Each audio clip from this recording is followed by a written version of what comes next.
Multi கரன்சிங்கிறது என்னென்னா, நம்ம டேலியில் வந்து கண்ட்ரிக்குள்ளே இல்லாமல் அதர் கண்ட்ரீஸ்லேயும் நம்ம பர்ச்சேஸ் அண்டு சேல்ஸ் வந்து பண்ணுவோம். அப்படி பண்ணுறப்போ அந்த அமௌண்ட் வந்து நமக்கு டிஃப்ரெண்ட் ஆகும். எக்ஸாம்பிளாக பார்த்தோம்னா யூஎஸ்டியில் வந்து நம்ம டாலர் வந்து யூஸ் பண்ணுவோம். பவுண்டு வந்து நம்ம இங்கிலாண்டில் வந்து யூஸ் பண்ணுவோம். அந்த மாதிரி மல்டி கரன்சி வந்து நம்ம டேலியில் என்டர் பண்ணுறதுக்காக நம்ம கரன்சி வந்து யூஸ் பண்ணுறோம். இப்போ என்ட்ரிஸ் வந்து பார்க்கலாம். மல்டி கரன்சியில் ஃபஸ்ட்டு பர்ச்சேஸ் வந்து பண்ணியிருக்கோம். யார்கிட்டனா ஃபாரின் சப்ளையர். அமௌண்ட்டோட சிம்பிள் வந்து பிரிட்டிஷ் பவுண்ட் கரன்சி. அப்போ நம்ம இங்கிலாந்தில் வந்து பர்ச்சேஸ் பண்ணியிருக்கோம். Next entry sales. Sold to foreign customer. Foreign கஸ்டமருக்கு வந்து நம்ம சேல் பண்ணியிருக்கோம். அது கிரெடிட் சேல். அமௌண்ட்டு சிம்பிள் வந்து டாலர். அப்போ நம்ம அமெரிக்கன் கண்ட்ரிக்கு வந்து நம்ம சேல் பண்ணியிருக்கோம். அது கிரெடிட் சேல்ஸ். இங்கிலாந்தில் வந்து கிரெடிட் பர்ச்சேஸ் பண்ணி அது ப்ராடக்ட்டை வந்து அமெரிக்காவுக்கு வந்து கிரெடிட் சேல்ஸ் வந்து பண்ணுறோம். இப்போ நம்ம ரெண்டு சிம்பிளான என்ட்ரி தான் பார்க்குறோம். இல்லை கரன்சிக்கான ரேட்ஸ் வந்து கொடுத்துருக்காங்க. யூஎஸ்டிங்கிறது என்னென்னா யுனைடெட் ஸ்டேட்ஸ் டாலர். இல்லை ஸ்டாண்டர்ட் ரேட்டுங்கிறது என்னென்னா நம்ம யூஎஸ்டிக்கான டிஃபால்ட்டாக எக்ஸ்சேஞ்சுக்கான ரேட்டு. செல்லிங் ரேட்டுங்கிறது என்னென்னா நம்ம சேல் பண்ணுறப்ப யூஸ் பண்ணுற ரேட்டு. செல்லிங் ரேட்டு என்னென்னா பை பண்ணுறப்போ நம்ம யூஸ் பண்ணுற ரேட்.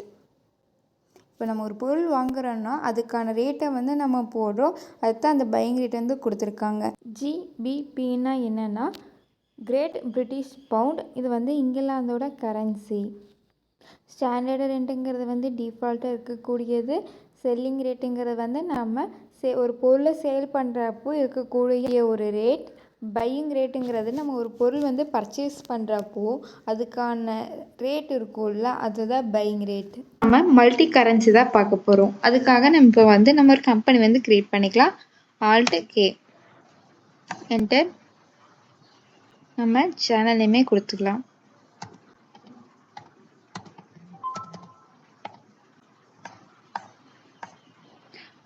ஸ்டேட்டில் தமிழ்நாடு என்டர். என்ன போட போகிறோம்னா மல்டி கரன்சி கொடுத்துக்கிறேன். கண்ட்ரோல் ஏ அக்செப்ட் கொடுத்துடலாம். அடுத்தது இதுக்கான ஃபியூச்சர்ஸ் வந்து கேட்குது. மெயின்டைன் அக்கௌண்ட்ஸ் அண்ட் மெயின்டைன் இன்வென்ட்ரிக்கு வந்து எஸ் கொடுத்துட்டு ஜிஎஸ்டி வந்து நோன் கொடுத்து அக்செப்ட் பண்ணிடலாம். நம்ம மல்டி கரன்சி தான் போட போகிறோம். இப்போ நம்ம வந்து கம்பெனி வந்து க்ரியேட் பண்ணியாச்சு. அடுத்ததாக க்ரியேட்டுக்குள்ளே போகிறோம். கீழே வந்து நமக்கு கரன்சின்னு இருக்குது. அதை வந்து நம்ம என்டர் பண்ணுறோம். இதில் வந்து கிரியேட் நியூன்னு என்டர் பண்ணுறோம். இதில் வந்து சிம்பிள்னு கேட்குது. சிம்பிளில் வந்து நம்ம டாலருங்கிறது கொடுக்க போகிறோம். அதுக்கு வந்து ஷிஃப்ட் 4 கிளிக் பண்ணிங்கன்னா உங்களுக்கு டாலர் சிம்பிள் வந்து ஓப்பன் ஆகும். ஃபார்மல் நேமில் வந்து யூஎஸ் டாலர்னு டைப் பண்ணணும்.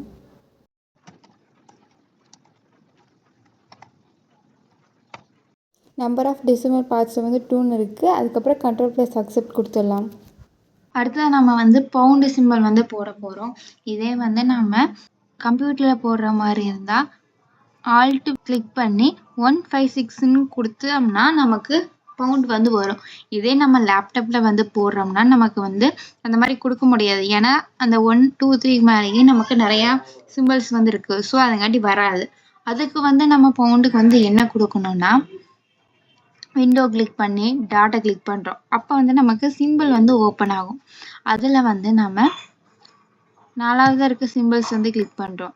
அதில் வந்து நமக்கு வந்து ஃபஸ்ட்டாக பவுண்டு அதை வந்து கொண்டு வரதுக்கு நம்ம ரைட் கிளிக் பண்ணோம்னா நமக்கு அதை வந்து நம்ம என்டர் பண்ணிக்கலாம். அடுத்ததாக ஃபார்மல் நேமில் வந்து பவுண்டுன்னு கொடுத்துக்கலாம். என்டர். கண்ட்ரோல் ஏ அக்செப்ட் வந்து கொடுத்துடலாம்.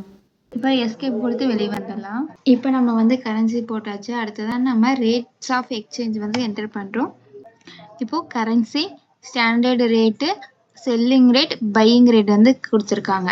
இப்போது யூஎஸ் டாலரில் வந்து நம்ம ஸ்டாண்டர்ட் ரேட்டுங்கிறது டிஃபால்ட்டாக இருக்கக்கூடிய ரேட்டு. அங்கே வந்து ஸ்டாண்டர்ட் ரேட்டில் வந்து நம்ம 82ன்னு கொடுக்குறோம். இப்போ என்ட்ரிஸில் பாருங்கள். கரன்சியில் யூஎஸ்டிக்கான செல்லிங் ரேட்டு வந்து கொடுத்துருக்காங்க. 84ன்னு கொடுக்குறோம். யூஎஸ்டியில் வந்து நம்ம பர்ச்சேஸ் பண்ணுறதுக்கான பையிங் ரேட்டு வந்து $21. அடுத்ததாக பவுண்டில் வந்து 105. செல்லிங் ரேட்டில் வந்து 108. பையிங் ரேட்டில் 104. இப்போ இந்த ஸ்டாண்டர்ட் ரேட்டில் கொடுக்கறது வந்து நம்ம மாற்ற முடியாது. ஸோ இது கொடுக்குறப்ப நம்ம கரெக்டாக கொடுத்துக்கணும். அக்செப்ட் கொடுத்துடலாம். நம்ம லெட்ஜர் வந்து கிரியேட் பண்ணணும். எஸ்கேப் கொடுத்து வெளியே வந்துட்டு லெட்ஜர் கிரியேட்ல லெட்ஜர் ஃபஸ்ட்டு லெட்ஜரில் வந்து ஃபஸ்ட்டு கொஸ்டின்னா நம்ம purchase goods from foreign supplier. Foreign supplier கிட்டேருந்து நம்ம குட்ஸ் வந்து பர்ச்சேஸ் பண்ணுறோம். அப்போது அவங்கக்கிட்ட வந்து நம்ம கடனுக்கு வந்து பர்ச்சேஸ் வந்து பண்ணியிருப்போம். அப்போ நமக்கு வந்து சன்றி கிரெடிட்டர்ஸ். ஏன்னா நமக்கு அவங்களுக்கு வந்து கேஷ் வந்து ரிட்டர்ன் கொடுக்கணும். அதுங்காட்டி அது வந்து நம்மளுடைய பொறுப்பு. அது சன்றி கிரெடிட்டர்ஸ். ஸோ ஃபாரின் சப்ளைன்னு கொடுத்துக்கலாம், இல்லைன்னா சப்ளைன்னு கொடுத்துக்கலாம். இப்போ நான் ஃபாரின் சப்ளைன்னே கொடுத்துக்கிறேன்.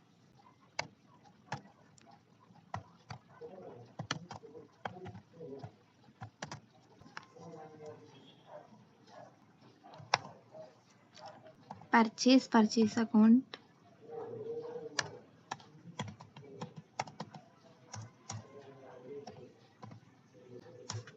சேவ் பண்ணிடுறோம். அடுத்ததாக பர்ச்சேஸ் பண்ண பொருளை வந்து நாம் சேல் வந்து பண்ணுறோம் ஃபாரின் கஸ்டமருக்கு. அப்போ ஃபாரின் கஸ்டமர்னு போட்டுக்கலாம்.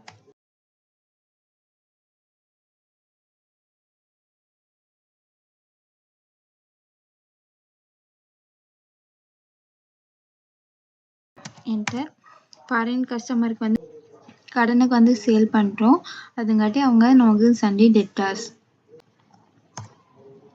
சேல் வந்து பண்ணியாச்சு.